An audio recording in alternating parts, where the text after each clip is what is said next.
అబ్బబ్బబ్బా! ఇంత అద్భుత శిల్పకళను మనం మరెక్కడ చూసి ఉండం. చూస్తే నోరెళ్ళబెట్టాల్సిందే.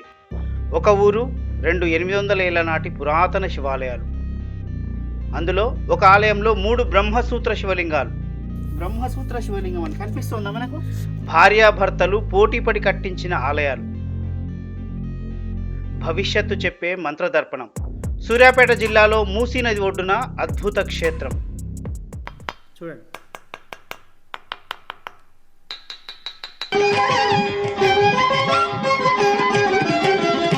చూడండి, తెలంగాణ రాష్ట్రంలో పురాతన ఆలయాలకు కొదువే లేదు అనిపిస్తోంది. ఎక్కడ చూసినా సరే చాలా పురాతన ఆలయం, వందల సంవత్సరాల క్రితం నాటి పురాతన ఆలయాలు మనకు కనిపిస్తూ వస్తున్నాయి. అందులో భాగంగా ఇప్పటికే మనం వరంగల్లో 1000 స్తంభాల గుడి, రామప్ప దేవాలయం, ఆ తర్వాత పిల్లలమర్రిలో కూడా ఈ మధ్య ఎరకేశ్వర స్వామి ఆలయం, మరి 2 శివాలయాలను కూడా పురాతన శైలిలో ఉన్న ఆలయాలను చూసి ఉన్నాము. ఆ తర్వాత అదే తరహాలో ఇదే సూర్యాపేట దగ్గరలో, సూర్యాపేట జిల్లా పెన్పహాడ్ మండలం నాగులపాడు గ్రామంలో మనం ఇప్పుడు ఉన్నామండి. ఇక్కడ త్రికూటేశ్వర ఆలయం ఉందండి. ఎంత అద్భుతంగా ఉందంటే లోపలికి వెళ్ళి ఆ విశేషాలు చూస్తూ ఉందాం. అయితే ఈ ఆలయానికి సంబంధించిన ఒక విశేషం ఏంటంటే, ఇది మళ్ళీ అంటే బూడిద నుంచి మళ్ళీ లేచినట్లుగా ఫినిక్స్ పక్షిలాగా ఈ ఆలయము పునర్వైభవానికి నోచుకున్న ఆలయం అండి. మరి ఏంటి దాని వెనక అంటే మనం తెలుసుకుందాం రండి. భగవద్గీత ద్వితీయాధ్యాయము సాంఖ్యయోగము 61వ శ్లోకము. తాని సర్వాణి సంయమ్య యుక్త ఆసీత మత్పరః వశేహి యస్యేంద్రియాణి తస్య ప్రజ్ఞా ప్రతిష్ఠిత. భావం: ఎవరైతే తమ ఇంద్రియములను వశమునందు ఉంచుకొని మనస్సుని నాయందే ఎల్లప్పుడూ లగ్నం చేయుదురో వారు సంపూర్ణ జ్ఞానంలో స్థితులై ఉన్నట్టు. ఫ్రెండ్స్, ఇప్పుడు మనం దర్శించబోతున్న నాగులపహాడ్ క్షేత్రం సూర్యాపేట జిల్లా పెన్పహాడ్ మండలంలో ఉంది. ఈ క్షేత్రం హైదరాబాద్ ఎల్బీ నగర్ నుంచి 148 కిలోమీటర్లు, సూర్యాపేట నుంచి 26 కిలోమీటర్ల దూరంలో ఉంటుంది. సూర్యాపేట నుంచి కోదాడ విజయవాడ హైవేలో వెళ్తే దురాజ్పల్లి క్రాస్ రోడ్స్ వస్తుంది. ఇక్కడి నుంచి పెన్పహాడ్ రోడ్లోకి అంటే కుడివైపు రోడ్లోకి తీసుకోవాలి. ఇక్కడి నుంచి మరో 20 కిలోమీటర్ల దూరం. ఈ పెన్పహాడ్ రోడ్లో ఇలాగే వెళ్తే అనంతారం ఎక్స్ రోడ్ వస్తుంది. ఇక్కడి నుంచి కుడివైపు రోడ్లోకి వెళ్ళి అనంతారం ఊర్లోకి వెళ్ళిన తర్వాత నేరేడుచర్ల రోడ్లోకి వెళ్ళాలి. ఇదే రూట్లో అన్నారం, నారాయణగూడెం దాటిన తర్వాత నాగులపహాడ్ చేరుకుంటాం. ఇదే రోడ్లో ఎడమవైపు వరుసగా పురాతన ఆలయాలు కనిపిస్తూనే ఉంటాయి. ఇక మనం మన మజిలీని చేరుకున్నట్లే. మిత్రులారా, ఈ ఆలయం చరిత్ర విషయానికి వస్తే కాకతీయులు నిర్మించిన శైలిలో కనిపించే ఈ ఆలయాలను కాకతీయుల సామంత రాజులైన రేచర్ల వంశస్థులు నిర్మించారు. రేచర్ల నామిరెడ్డి పుత్రులు అయిన రేచర్ల కాటిరెడ్డి, రేచర్ల కామిరెడ్డిలు నామిరెడ్డి భార్య మరియు తమ తల్లి అయిన ఐతమ్మ, ఈమెనే ఐతాంబిక అని పిలిచేవారు. ఆమె పేరిట ఈ ఆలయాలను నిర్మించినట్లు తెలుస్తోంది. నామిరెడ్డి పెద్ద కుమారుడైన కాటిరెడ్డి మనం చూస్తున్న ఈ త్రికూటాలయాన్ని 1256లో నిర్మించారట. త్రికూటాలయం అంటే ఒకే ఆలయంలో 3 గర్భాలయాలు ఉండడం. అయితే ఇక్కడ 3 ఆలయాల్లోనూ శివలింగ రూపాలే ఉండడం విశేషం.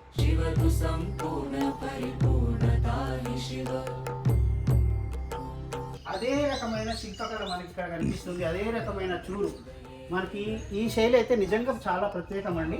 అదేవిధంగా ఈ ముందల ఇవన్నీ కూడా ఈ దేవతామూర్తుల రూపాలు కానీ ఇవన్నీ కూడా అదే శైలిని మనకు కల్పిస్తున్నాయి. అత్యద్భుతమైన శిల్పకళ అండి. నిజంగా మనము ఇంత లోపలికి ఉన్న ఒక ఊరిలో ఇటువంటి ఆలయాన్ని చూస్తామని అయితే మనం ఊహించమండి. చూడండి ఎంత అద్భుతమైన శిల్పకళ. ఇక్కడి నుంచే మనకు చూడండి మధ్యలో ఉన్న మంటపము, నంది మంటపము, అదేవిధంగా చూడండి ఇక్కడ కూడా ఎంత అద్భుతంగా ఉంది.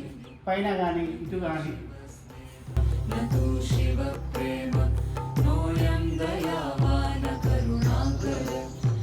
ఇవి కూడా ఈ నాట్య మంటపం అంటే ఈ స్తంభాలు కూడా నాకు తెలిసి ఇదైతే శబ్దాలు, వివిధ రకాల సరగాలు పలుకుతాయని నేను అనుకుంటున్నాను. చూడండి, మనము పిల్లలమర్రిలో కూడా మనం చూసాము. అంటే ఈ నాట్య స్తంభాల వరకు కూడా వివిధ రకాల సరాగాలు పలికే నాట్య స్తంభాలు ఉంటాయి. ఇక్కడ కూడా చూడండి చూడండి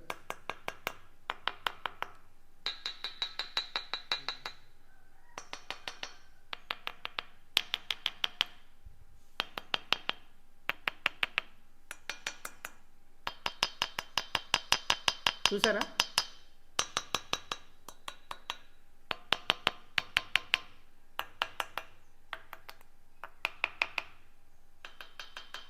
చూడండి వివిధ రకాల ఈ శబ్దాలు అంటే రాగాలు పలుకుతూ ఉన్నాయి. అంటే ఈ స్తంభాలని ఎంత అద్భుతమైన ఇంజనీరింగ్ పనితనం చూడండి.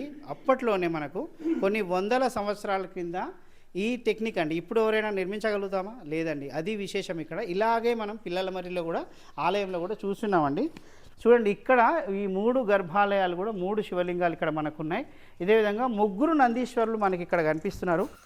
చూడండి ఇక్కడ మనకు అద్భుతమైన నందీశ్వరుల వారు మనకు కనిపిస్తున్నారండి. ఎంత అద్భుతంగా ఉంది చూడండి, ఎంత సుందరమైన రూపం అండి. నిజంగా ఈ త్రికూటేశ్వర స్వామిని దర్శించుకోవడానికి అనుమతి తండ్రి.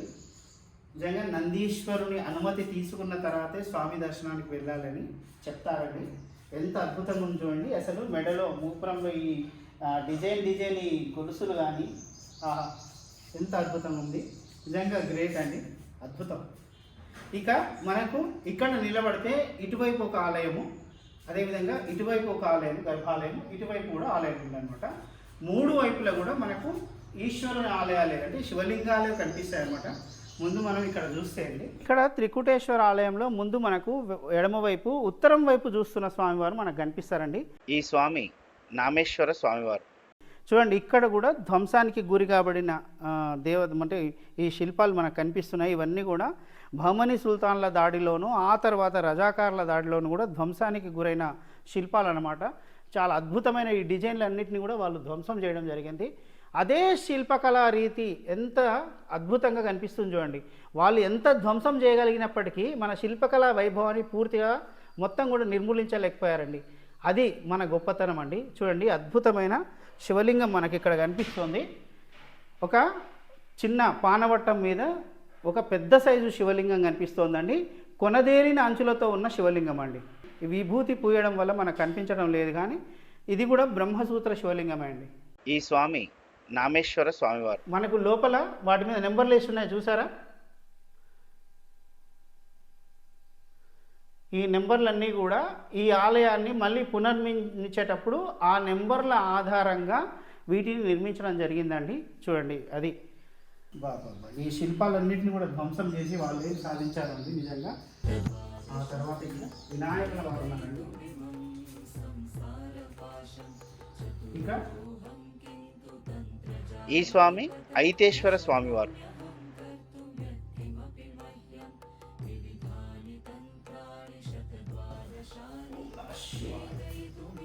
చూడండి మనకి ఇక్కడ నందీశ్వరుల వారు కనిపిస్తున్నారండి.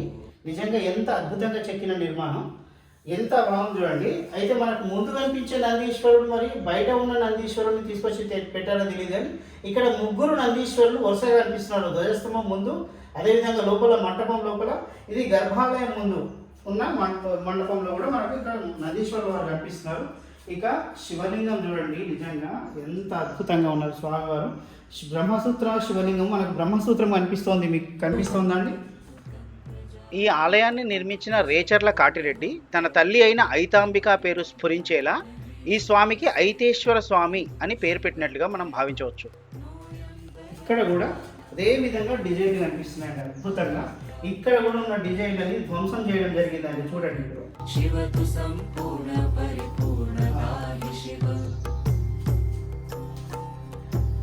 ఇక్కడ మనకు అమ్మవారు కనిపిస్తున్నారండి.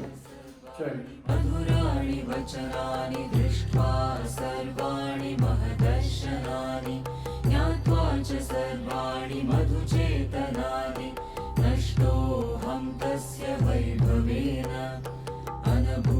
చూడండి స్వామివారు ఉత్తరం వైపుకు చూస్తున్న స్వామివారు, తూర్పు వైపుకు చూస్తున్న స్వామివారు, ఇటు దక్షిణం వైపుకు చూస్తున్న స్వామివారు అండి.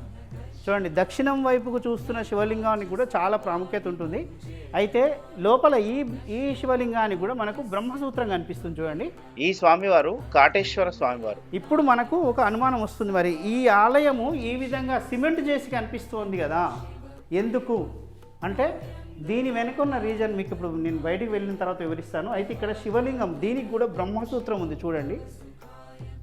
ఇదొక విభిన్నమైన బ్రహ్మసూత్రం ఉంది ఈ శివలింగానికి. అయితే మొత్తం కూడా లోపల సిమెంట్ వేసి ఉందండి చూడండి. ఇక రేచర్ల కాటిరెడ్డి పేరు స్ఫురించేలా ఈ స్వామికి కాటేశ్వర స్వామి అని పేరు పెట్టినట్లు తెలుస్తోంది. అంటే ఈ బావి మీద శివలింగం ఉండేనా?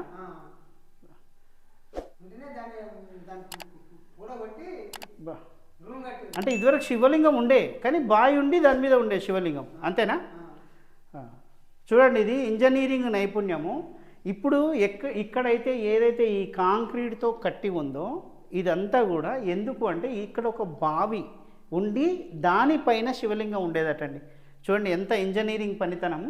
అయితే ఈ ధ్వంసం అయిపోయిన తర్వాత దీన్ని పునర్నిర్మాణం చేసేటప్పుడు ఆ బావిని పూడ్చేసి ఇక్కడ శివలింగాన్ని నిర్మించి ఇదంతా కూడా మళ్ళీ కొత్తగా నిర్మాణం చేయడం జరిగింది. అందువల్ల ఇది మనకు సిమెంట్తో కట్టినట్లుగా కనిపిస్తోంది. ఇవన్నీ కూడా మళ్ళీ మనకు అద్భుతమైన శిల్పకళ నైపుణ్యంతో నిండిన స్తంభాలు మనకి ఇక్కడ కనిపిస్తున్నాయి. కానీ ఒక 20-25 ఏళ్ళ కింద ఎవరైనా ఇక్కడికి వస్తే ఈ ఆలయము చాలా శిథిలావస్థలో ఉండేది. ఎక్కడికక్కడ కుంగిపోయి ఇవన్నీ కూడా చెదిరిపోయి కనిపిస్తూ ఉండేవి. అయితే ఆ తర్వాత కొందరు నిపుణులు హైదరాబాదు నుంచి వచ్చి వీటన్నిటినీ కూడా తొలగించి, అంటే నెంబర్లు వేయడం ద్వారా వాటిని తొలగించి పక్కకు పెట్టి మళ్ళీ సరిచేయడం ద్వారా ఆలయాన్ని పూర్వస్థితికి తీసుకొచ్చేందుకు ప్రయత్నం చేశారండి. ఇప్పుడు మనకు కనిపిస్తున్న ఈ రూపం వారి పుణ్యమే అండి. ఎంత అద్భుతంగా చూడండి, ఒక్కొక్క రాయిని తీసి వాటికి నెంబరింగ్ వేసి మళ్ళీ వాటిని పేరుస్తూ పునర్వైభవం అంటే ఈ మళ్ళీ పాత స్థితికి తీసుకురావడానికి చాలా కష్టపడ్డారండి. చూడండి, ఇక్కడ మనకు రథం మీద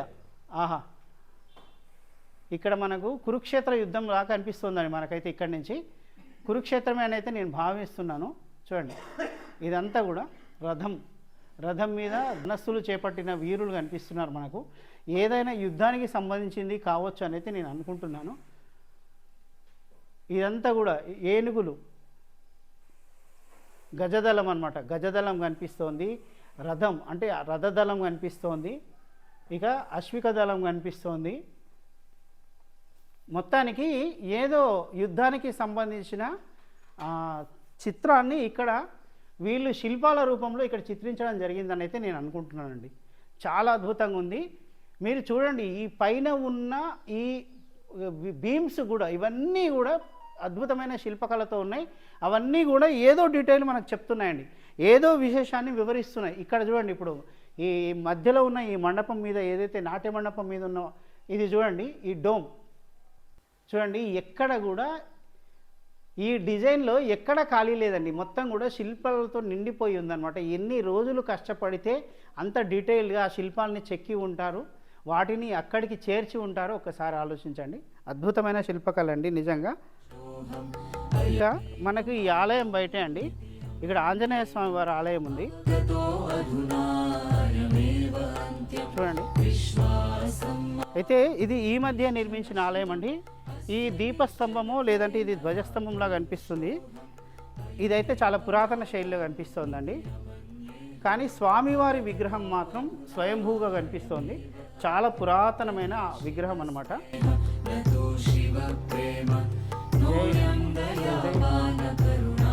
అయితే ఈ హనుమంతుల వారి విగ్రహానికి సంబంధించింది ఏంటంటే, ఇది వరకు ఈ ఆలయం ముందు భాగంలో ఉండే ఒక చోట ఈ విగ్రహం ఉండేదన్నమాట.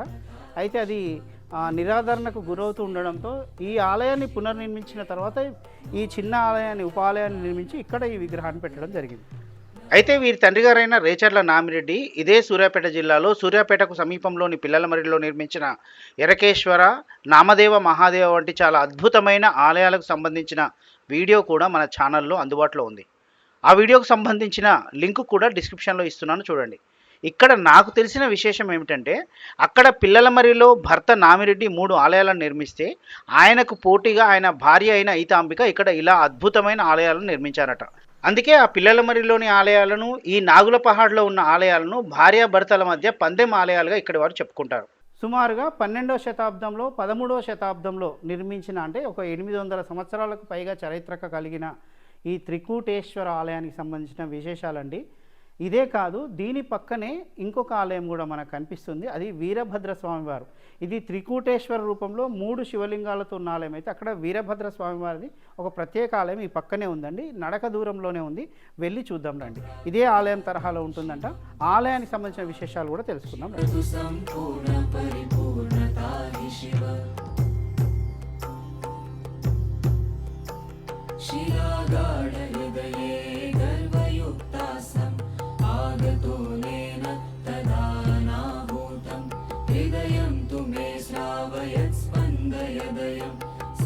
सकलप्राणिभ्यः शिलाभ्यश्च नित्यं शिलागाढहृदये गर्वयुक्तासम् आगतो नेन तदा नाभूतं हृदयं तु मे श्रावयत् स्पन्दयदयं सकलप्राणिभ्यः शिलाभ्यश्च नित्यं न हि शिवस्नेहं न तु शिवप्रेम। ఇక మనము ఈ త్రికూటేశ్వర ఆలయం తర్వాత ఏకకూటేశ్వర ఆలయం దగ్గరికి వచ్చామండి. రెండిటి వయసు కూడా ఇంచుమించు సమానంగానే ఉంటుంది. ఈ శ్రీ వీరభద్రస్వామి ఆలయాన్ని రేచర్ల నామిరెడ్డి మరో వారసుడైన కామిరెడ్డి నిర్మించినట్లు తెలుస్తోంది. అయితే ఈ రెండు ఆలయాలను కామిరెడ్డి కాటిరెడ్డిలు కలిసి నిర్మింపచేసినట్లు కూడా వాదన ఉంది. చూడండి, ఇదంతా కూడా గ్రానైట్ రాయితో నిర్మించారు. చాలా ఎత్తున్నాయి మెట్లు కూడా. ఇప్పుడు పరిస్థితిలో అయితే కొంతమంది పెద్దవాళ్ళు ఈ మెట్లను ఎక్కే పరిస్థితి కూడా లేదు. కానీ ఇదే శైలి మనకు అక్కడ కూడా కనిపిస్తుంది. చూడండి, ఏది మనకు కూసుమంచిలో ఉన్న ప్రత్యేకమైన ఆలయం కానీ, లేదంటే పిల్లలమరిలో ఉన్న ఆలయం కానీ, వరంగల్లో ఉన్న ఆలయాలు కూడా మనకు కాకతీయులు నిర్మించిన ఆలయాలు ఇదే శైలిలో ఉంటాయి. అయితే ఈయన కూడా కాకతీయుల సామంతరాజు కాబట్టి అదే శైలిని అనుసరించాడేమో అని చెప్పి మనం భావించవచ్చు. ఇది రేచర్ల నామిరెడ్డి వారసులు నిర్మించిన ఆలయం. ఇది చూడండి, ఇది మనకు ప్రధాన ద్వారం, అంటే ఎంట్రన్స్ ఇక్కడ ఉంటుంది అనమాట. ఒకప్పుడు దానికి సంబంధించిన గుర్తులే మనకి ఇక్కడ కనిపిస్తున్నాయి. అటు ఇటు కూడా ఇవి విరిగిపోయాయి. దీని మీద పెద్ద పెద్ద రాళ్ళు నిలబెట్టి ఉండి ఒక మండపం, అంటే ఒక ద్వారం లాగా ఇక్కడ మనకు కనిపించదు అనమాట. ఇక ఇక్కడ నాట్య మండపం అండి. ఇది చూడండి మనకు దీని అంటే ఇది ఒక మండపం లాగా ఉండేది. ఇక్కడ కూడా ఈ మండపాల తరహాలోనే ఇక్కడ కూడా ఉండే అని అయితే నేను భావిస్తున్నాను. ప్రస్తుతం కూడా అంతా శిథిలమైన పరిస్థితిలో ఉంది. ఎక్కడికక్కడ విడదీసిన పరిస్థితిలో మనకు కనిపిస్తోంది. ఇంకా మనం ఇంతకుముందు చెప్పినట్టే ఈ బహమనీ సుల్తాన్లు, అదేవిధంగా తర్వాత రజాకారులు కూడా హిందూ ఆలయాల మీద దాడులకు పాల్పడంతో ధ్వంసమైన ఆలయాల్లో ఇది కూడా ఒకటి అనమాట. ఈ పక్కన త్రికూటేశ్వర ఆలయాన్ని మనవి పునరుద్ధరించగలిగారు, కానీ ఇది మాత్రం ఇంకా దానికి నోచుకోలేదు. మరి ఇది పునరుద్ధరించగలిగే పరిస్థితిలో ఉందా లేదా అన్నైతే మనకు తెలియదు. కానీ చాలా అద్భుతమైన శిలా సంపద అండి.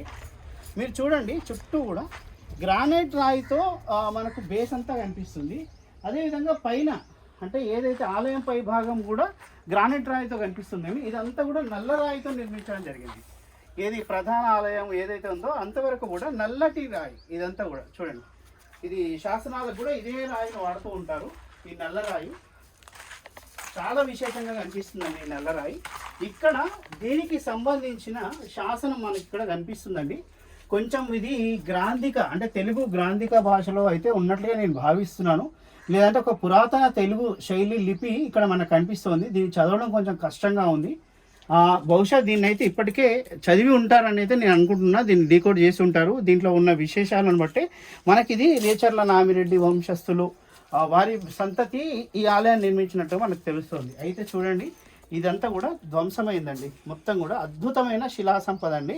ఈ పిల్లలమర్రిలోనూ మనం ఇలాంటి ఆలయాన్ని చూసాము. ఇదే విధంగా అంటే సంగీతం పలికే, అంటే వివిధ రకాల రాగాలు పలికే స్తంభాలను వాళ్ళు ఏర్పాటు చేయడం జరిగింది. ఇది ఒక ఇంజనీరింగ్ నైపుణ్యం అనమాట, ఒక అద్భుతం అనమాట. చూసారా,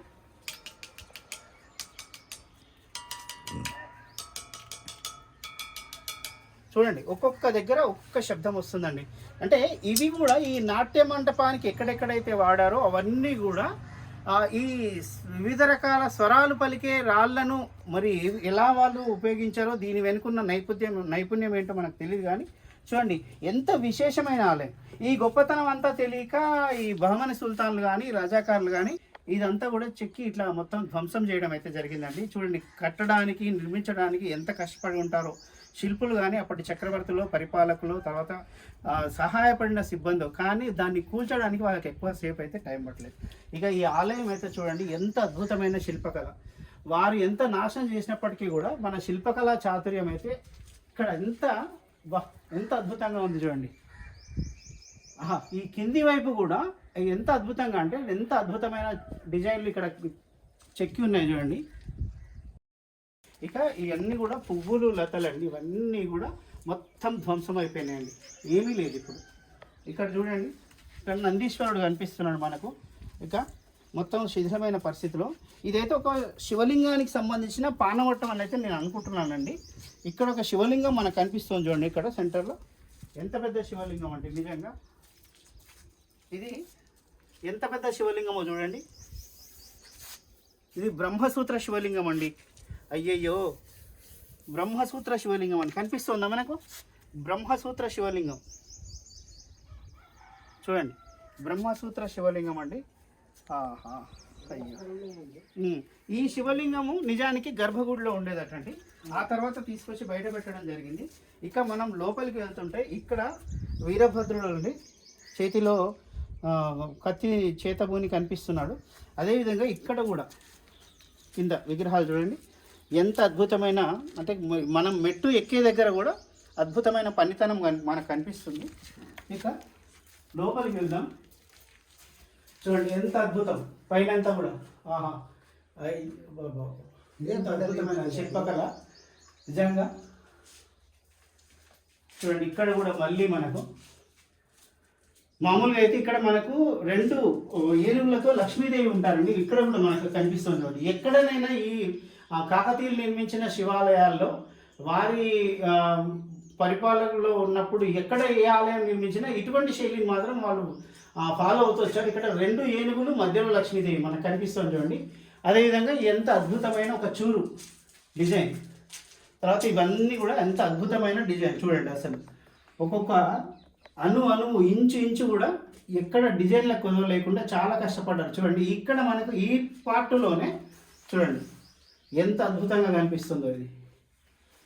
దీన్ని లేపురండి అప్పుడు చూడండి, ఇప్పుడు ఈ బండ కనిపిస్తుంది చూడండి, దీన్ని మొత్తం కూడా ఈ గుప్త నిధుల తవ్వకాల కోసం లేపేశారండి. ఇంత పెద్ద బండని చూడండి, ఎంత దుర్మార్గము. నిజానికి ఇది చాలా కిందికి ఉంటుంది, మళ్ళీ ఇక్కడ మెట్లుండేవి పైకి ఎక్కడానికి, కానీ దాన్ని లేపడంతో ఇది పైకి లేచింది. ఇప్పుడు గర్భగుడి లోపలికి అయిపోయిందండి. చూడండి ఇక్కడ కూడా మనకు కింద మెట్టు దగ్గర మళ్ళీ వివిధ శిల్పాలు. ఇక్కడ వీరభద్రస్వామి, ఇది తవ్వకాలలో లభించిన రాయి తీసుకొచ్చి ఇక్కడ పెట్టినట్టు కనిపిస్తుంది మనకు. ఇక లోపల వీరభద్రుల వారు, పరమశివుల వారు పక్క పక్కనే మనకు విగ్రహాలు కనిపిస్తున్నాయి చూసారా. ఓం నమ శివాయ, ఓం నమ శివాయ. ఇక లోపల కూడా అండి అద్భుతంగా ఉంది, మొత్తం కూడా పెకిలించేశారండి. లోపల కూడా అద్భుతమైన శిల్పకళ మనకు కనిపిస్తుంది. అసలు శివలింగం లోపలనే ఉండేదండి. ఈ శివలింగము నిజానికి అక్కడ ఉండే అండి, అక్కడ ఉండేది. ఆ మూలకున్న శివలింగాన్ని తీసి ఇప్పుడు బయట పెట్టడం జరిగింది. ఎందుకంటే పూజలు అయితే జరగట్లేవు. ఒక బ్రహ్మసూత్ర శివలింగం అండి ఇక్కడ ఉంది. కొన్ని వేల, అంటే 100 సంవత్సరాల క్రితం నాడు స్థాపించిన బ్రహ్మసూత్ర శివలింగం అక్కడ ఉంది. వీరభద్రుల వారు, పరమశివుల వారు మనకి ఇక్కడ కనిపిస్తున్నారు. ఆహా, చూడండి ఎంత అద్భుతమైన ఆలయము మన కళ్ళ ముందే శిథిరాల్లో కలిసిపోతుంది, కాలగర్భంలో కలిసిపోతుంది. చూడండి, దీని గురించి ఒక శిల్పకళకు సంబంధించి ఇంకా వివరాలు తెలియాలంటే మనం ఆలయం వెనుక వైపు వెళ్ళాలండి. మీకు 3 ద్వారాలు ఉన్నాయండి, అటువైపు, ఇటువైపు, ఇటువైపు. 3 వైపుల నుంచి కూడా పైకి ఎక్కవచ్చు, కిందికి దిగొచ్చు.